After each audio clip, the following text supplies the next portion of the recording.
Ce soir, dans Good Music, j'ai la chance d'accueillir le groupe Clarnival. Cédric, Betsabé, Charline. Et nous attendons encore Véronique qui devrait arriver d'un instant à l'autre. Dépêchez-vous s'il vous plaît, je suis en retard. Oui madame, il y a des limitations de vitesse à respecter. Hein. Mais on s'en fout, je suis en retard. Non. Allez plus vite. On ne s'en fout pas Mais madame. plus vite. Oh, tu ne me touches pas! Ils vont nous interpréter l'ouverture de West Side Story. Mais si, souvenez-vous, Leonard Bernstein, comédie musicale. Ah, la voilà. On se retrouvera juste après avec Betsabé et Philippe Lemaire, un autre membre du groupe qui s'occupe des arrangements musicaux.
West Side Story. J'adore ce film. D'ailleurs, tous ceux qui n'ont pas vu, s'il vous plaît, regardez-le. Tout de suite, j'accueille deux membres du groupe Clarnival, Philippe et Betsabé. Bonsoir Philippe, bonsoir Betsabé. Bonsoir. Bonsoir. Alors, j'ai une question.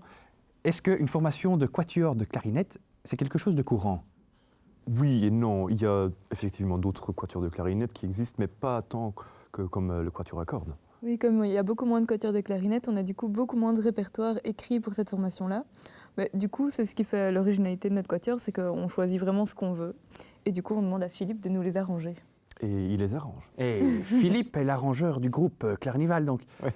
pression de ouf sur les épaules. Oui, oui, oui. C'est un travail très dur, Oh, te mais vante pas comme qui ça. est faisable. Voilà, il y a une bonne ambiance dans le groupe, vous voyez. Oui, oui, oui, la grosse tête et tout Voilà. ça. Donc il y a non seulement un travail d'arrangement, mais aussi un travail de retranscription, de transcription en fait, parce qu'on choisit beaucoup de musique qui n'a pas été transcrite ou écrite, donc par exemple une musique pour orchestre symphonique ou des pièces pour pop band, pour formation de jazz.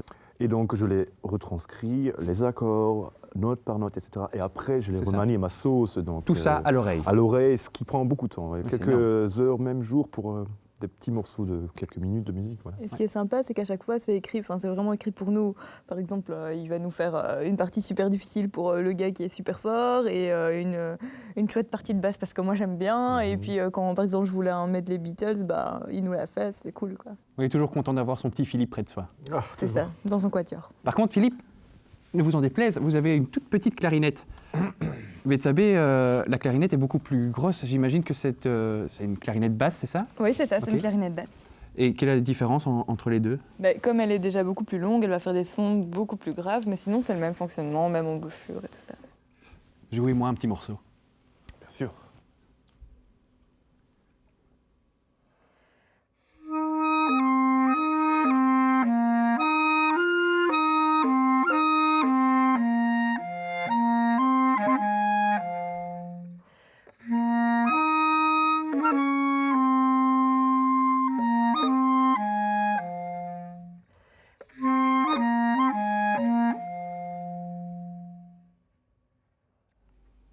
C'est court et intense, c'est tout doux.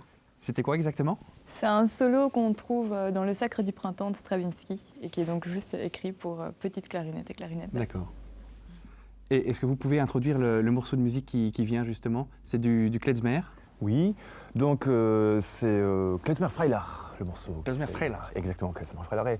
Donc le klezmer est donc une tradition de musique et de danse qui nous vient de l'Europe de l'Est, où la clarinette a un rôle très important, quoi, donc, parce qu'il est dans chaque petite formation dans ces pays-là. Et ce qui nous tombe bien en tant que quatuor de clarinette, évidemment, il y a plein d'arrangements très chouettes, tant pour nous et pour le public, et notamment pour la clarinette basse aussi. Ouais, non, il y a des chouettes parties, mais alors ce qui est sympa aussi, c'est que la clarinette dans le klezmer notamment, elle est vraiment utilisée d'une façon très libre, pas du tout classique. On se retrouve avec des effets, des trucs qui seraient qualifiés de complètement dégueulasses pour la musique classique, mais qui sont bien sympas à jouer. Et du coup, c'est aussi une façon où, au concert, on se lâche complètement. Ne bougez pas, tout de suite du klezmer Freilich dans Good Music.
Vous devez mettre le feu aux salles avec ce genre de morceaux. D'ailleurs, est-ce que vous avez des concerts prévus prochainement?